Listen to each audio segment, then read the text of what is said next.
Continuing with our theme of pre-war pennies, today let's look at this 1915, 1926, and 1934 penny. As you can see, the 1915 penny is in pretty bad shape. It's got some corrosion and dirt, a little bit of damage on the back.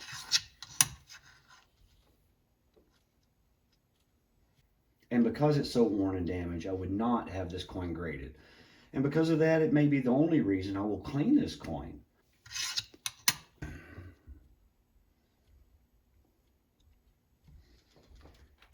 And I would say this coin is a brown, maybe a red brown, but because of this little red spot here, it could have been red at one time.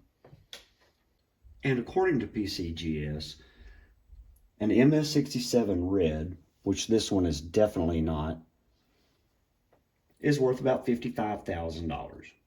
Mine is much closer to a 2, so it's probably worth $2. And here is an MS66 brown 1950D. The 1926 penny is in much better shape. You can see it's a bit worn, but the strike is good. It still has a little bit of luster. The VDB is there where it belongs. It does have some dirt. No, I don't want to call it corrosion, but it is in good shape.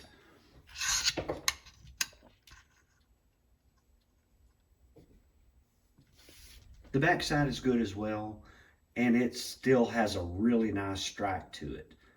I think this is a really good coin in terms of grading, and if I were to grade it, I would call it definitely above a 40, not quite a 53 or 55, because the high points are still there. It does have a bit of luster to it, and it does have a really good strike. In a 1926 brown, between 40 and 60, $3 to $18. The 1934 is also in great shape. Now here's one thing I noticed about this, is that D mint mark. We may need to zoom in on that and make sure that's not a repunch, but the coin itself really has a good strike to it.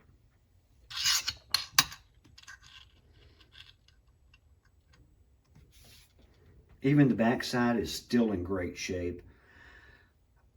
Again, I'm going to call that somewhere between a 45 and a 50 if I were a professional grader. It's hard to tell if that's a repunch, but that D is definitely flat and really thick. So I would call it a repunch, but it doesn't really add a lot of value to it because a lot of that happened back then. It is still pretty cool to look at though. And apparently there is a double die on this year for the 1934. I don't see it in mine, and it's somewhat visible on here inside the D for the repunchment mark and around the 3 and a little bit over here in Liberty, but I don't quite see it on mine. It may be there and I just can't see it yet. I'm going to have to look at this one a whole lot closer. But that could be... Yeah, again, I don't see it, but that could have some doubling in it. And I know this is difficult to see, but for the 1934 Ds, with all of the different variations between repunchment marks, double die obverse, double dies with the repunchment marks, we're talking in great shape, $6,350, worst, $1. I don't know if mine has any of that errors. I'm just going to have to look at that a whole lot closer. But this is why I like coins. Because of all of these variations and these errors, it could be worth $1 or it could be worth $7,000. And so y'all don't get bored with me doing videos about pennies. Maybe my next one will be about some silver dollars. Got a couple of Morgans in there and a peace dollar. Anyway, thank you for watching Coin Nerd. Hopefully the next vid will be better. And in case you're wondering, yes, that is a necklace. They are coins.